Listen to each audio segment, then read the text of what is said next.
कहते हैं हमारी ही दुनिया में ना जाने कितनी दुनियाएं और बसती है, मगर इंसान सिर्फ उसे ही मानता है जिसे वो देख सकता है। काली अमावस की रात थी।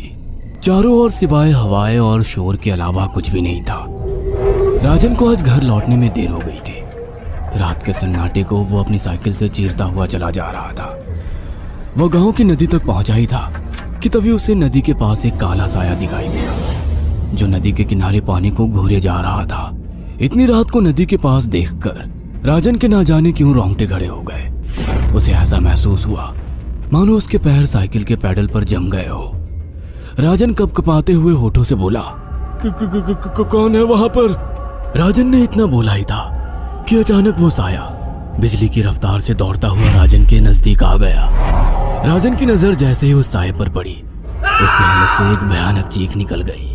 इस घटना के 1 महीने बाद अर्जुन का सारा ध्यान ड्राइविंग पर था। उसकी पत्नी शिखा कार में ड्राइविंग सीट के बगल में बैठी हुई एक मैगजीन पढ़ रही थी। शिखा ने मैगजीन रखकर अर्जुन की ओर देखकर कहा, और कितनी दूर रह गया है तुम्हारा गांव अर्जुन?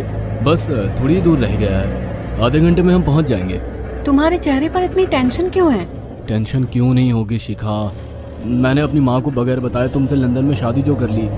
पता नहीं माँ तुम्हें देखकर कैसे रिएक्ट करेगी। डोंट वरी अर्जुन, मुझ पर भरोसा रखो। तुम्हारी माँ को मनाने की जिम्मेदारी मेरी है। आई होप शिखा ऐसा ही हो। यकीन मानो अगर ऐसा हुआ ना तो मेरे ऊपर से एक बहुत बड़ा बोझ उतर जाएगा। अब मुस्कुरा भी दो यार।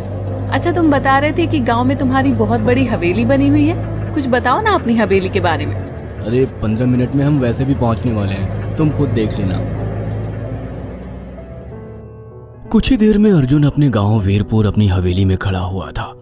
अर्जुन की मां अर्चना देवी अर्जुन के स्वागत के लिए हवेली के बाहर खड़ी हुई थी। अर्जुन ने दौड़कर अपनी मां के पैर छुए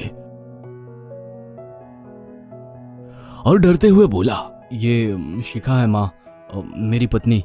हम दोनों ने लंदन में शादी कर ली। अर्जुन की बात सुनकर अर्चना देवी मुस्कुराकर बोली, कोई बात नहीं बेटा, एक ना एक दिन तो तुझे शादी करनी ही थी। इतना बोलकर अर्चना ने अपनी बहू को गले लगा लिया और वो अंदर आने का इशारा करती हुई वहां से चली गई। अर्जुन को अपनी मां का ये बिहेवियर देखकर बहुत ज्यादा हैरत हुई। उसे उसकी मां इस बार बहुत बदली हुई सी लगी। अर्जुन पूरे 10 साल बाद लंदन से आया था।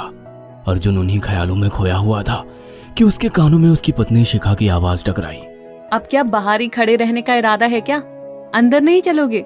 कौन से ख्यालों में गुम हो गए?